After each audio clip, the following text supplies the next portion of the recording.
The night my marriage died. And I watched it burn. I used to believe betrayal would hit like thunder. Loud, chaotic, something that'd shake the ground beneath your feet. But the real thing creeps in quietly, like a slow leak behind the walls, until the damage is beyond repair. My name's Ethan Carter, I'm 38, and 2 weeks ago, I discovered my wife Rachel and my best friend Daniel were doing more than just catching up. Rachel and I had been married for 9 years. We met during our last year of college. She was magnetic, the kind of woman that pulled people in with charm alone. I was the grounded one, the planner, the provider. I kept our bills paid, cars running, and our family dinners consistent. Daniel. He'd been my best friend since high school. We survived everything together. Heartbreaks, layoffs, funerals. He was my best man. I trusted him like a brother. So when I came home early from a cancelled business meeting that night and saw Daniel's car tucked away behind a row of bushes across the street, something inside me shifted. First I clung to hope. Maybe he was just visiting. Maybe they were planning something nice for my birthday. But a voice in my gut, that quiet but persistent voice, told me not to go in through the front door. So I entered from the side, where it was dark and quiet. I crept in, the house dimly lit by a lamp near the couch. Then I heard her voice. Rachel. Breathless. Intimate. The kind of tone I hadn't heard directed at me in years. Let's go to the couch. I want to show you how much I appreciate all the attention you gave me today. Silence. My husband's asleep upstairs. Don't worry. He hasn't touched me in months. And then she laughed. That laugh wasn't nervous or awkward. It was familiar, like they'd done this before. But it was the next thing she said that split me open. Tonight, Daniel. You're not just my best friend anymore. My mind didn't go blank. Sharpened. I stepped forward into the room, calmly, and they froze like mannequins in a nightmare. Rachel was on her knees between his legs.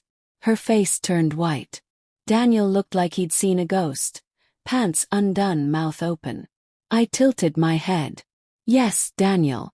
Why don't you finish what you started with my wife? They both scrambled. Rachel covered herself. Daniel smacked his face on the coffee table trying to pull his pants up. And I just stood there. Because the man they thought was asleep upstairs. He was very much awake. I didn't throw punches. I didn't yell. I didn't even break the picture frame of our wedding that hung just feet from where she was about to destroy every vow she'd ever made.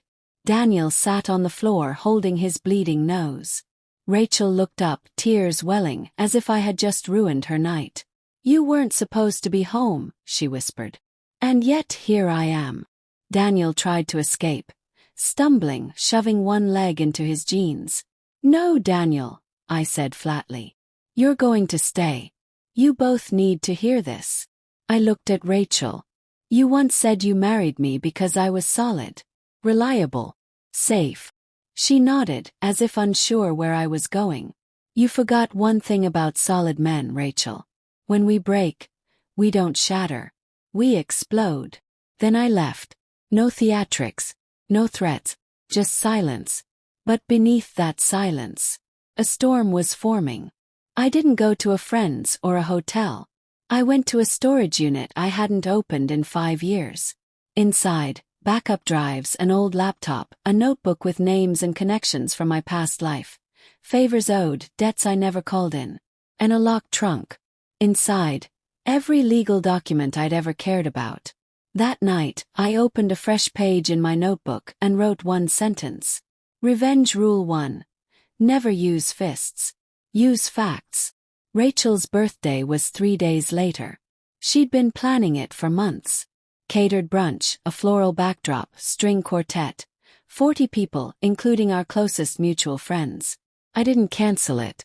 In fact, I called the planner and told her to carry on. Just one change. Replace Rachel's slideshow with a surprise version I'd put together. Same music. Same soft transitions. Only this time. Clip from our wedding. A beach vacation in Tulum. The night we brought our rescue dog home. Then, the security footage. Rachel kneeling in front of Daniel. Her whisper. He's asleep. Don't worry. He hasn't touched me in months. Fade to black. Then a cascade of texts on screen. Ethan's so boring. You're the only thing that makes me feel alive. Let's screw in our bed again, he'll never know. Sometimes I wish I married you instead. Final slide. Happy birthday, Rachel. Hope you enjoy the memories. I wasn't there when the slideshow played, but my phone blew up within the hour. Dude. Rachel just ran out crying.